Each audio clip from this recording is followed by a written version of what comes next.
Russia Ukraine யுத்தத்தை பொறுத்த வரையும் ஒரு குறுகலான பாதைக்குள்ள போயிருச்சு. எது யுத்தம் மட்டும் கிடையாது, ஒட்டுமொத்த உலகமும் அந்த குறுகலான பாதைக்குள்ள நுழைஞ்சிருக்கு.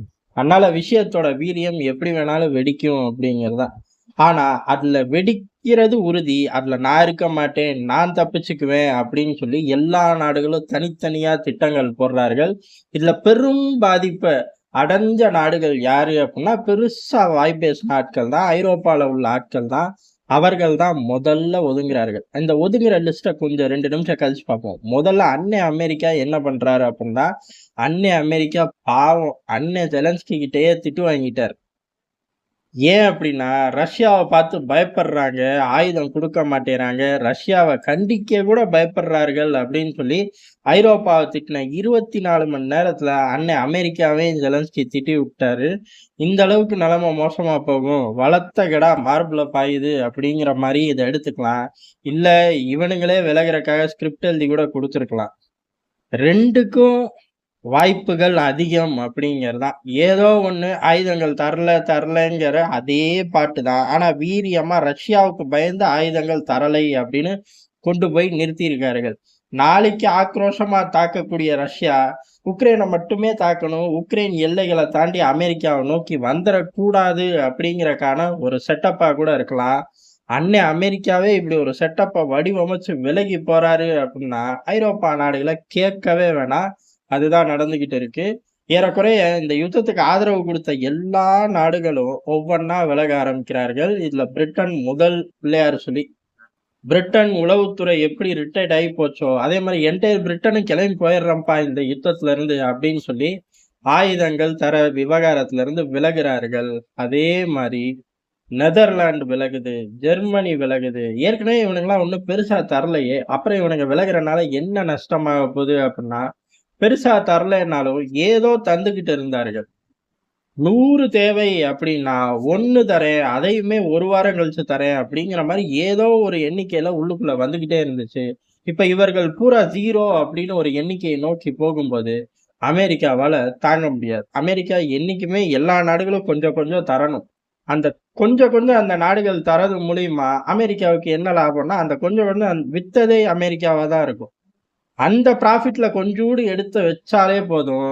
மீதிய அமெரிக்கா ஸ்பெண்ட் பண்றது அவர்களுக்கு ஒரு செலவாவே இருக்காது. ஒட்டுமொத்தமா 100ம் ப்ராஃபிட் அப்படிங்கிற எண்ணிக்கைக்கு ஈஸியா அமெரிக்கா போயிரும். அதனால கூட்டணி நாடுகள் ஒவ்வொன்னா தரமாட்டேன்னு விலகுறது. அதுவும் ஜெர்மனி, நெதர்லாந்து அப்படின்னு குட்டி நாடுகள் பால்டிக்லாம் என்னைக்கோ சொல்லிட்டு போயிட்டாங்க ரகசியமா கூப்பிட்டு. இப்படி எல்லா பேரும் ஒவ்வொருத்தரா விலகுறது.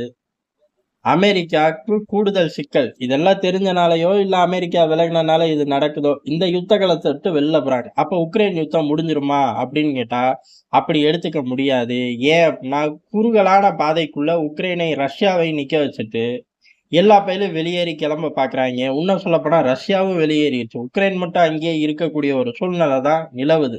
ஏன் அப்படின்னா ரஷ்யாவை திட்டுறதை விட்டுட்டு இப்ப உக்ரைன் பெரிய அளவு யாரை திட்டுது அப்படின்னா வடகொரியாவை தான் திட்டுது.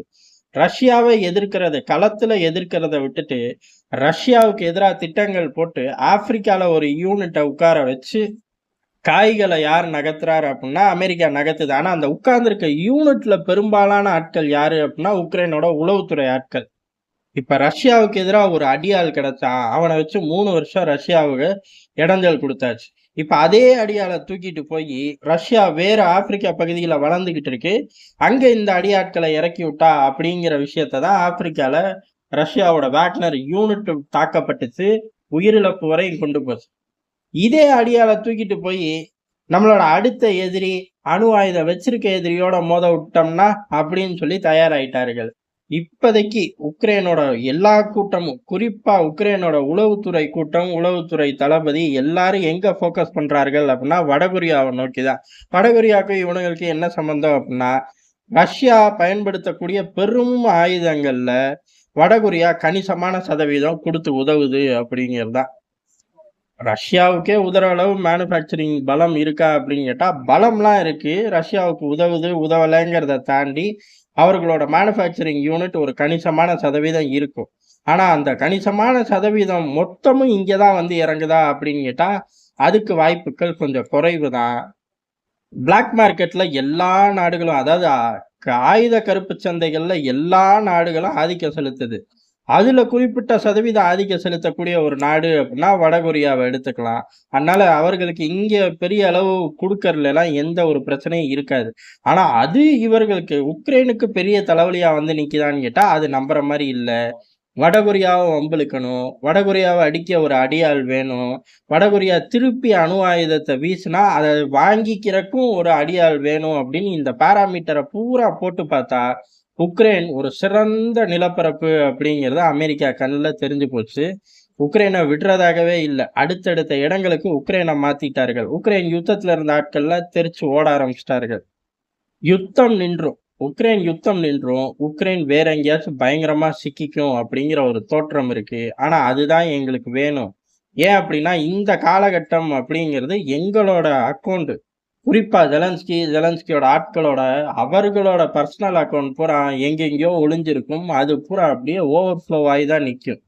அது கன்டின்யூ ஆயிக்கிட்டே இருந்தா, இன்னமும் பல வருஷத்துக்கு அப்படிங்கிற மனநிலைக்கு ஜெலன்ஸ்கி அவரோட டீம் போய் ரொம்ப நாள் ஆச்சாட்டுக்கு. ஏன்னா இந்த வேலைகள்லாம் பேப்பர் ஒர்க் நடந்து கிரவுண்ட் ஒர்க்லயே இப்ப ரிஃப்ளெக்ட் ஆக ஆரம்பிச்சிருச்சு. அதனால ரொம்ப நாட்களுக்கு முன்னாடியே திட்டங்கள் போட்டு பக்காவா காய்கள் நகர்த்தி போறார்கள். இல்ல யுத்தம் முடிஞ்ச அப்பாடு எதிர்காலத்த துளைக்கக்கூடிய நாடு எது அப்படின்னா, பெரும்பாலும் யுத்தம் முடிஞ்சு அந்த நாடு கொஞ்ச காலம் சிரமப்பட்டு தான் மேல வரணும். ஆனா அப்படி சிரமப்பட்டு மேல வராது அப்படிங்கிற ஒரு தோற்றம் இப்ப உக்ரைனோட தலையெழுத்துல அதிகமா காணப்படுதுங்கிறது தான் எதார்த்தமான உண்மை.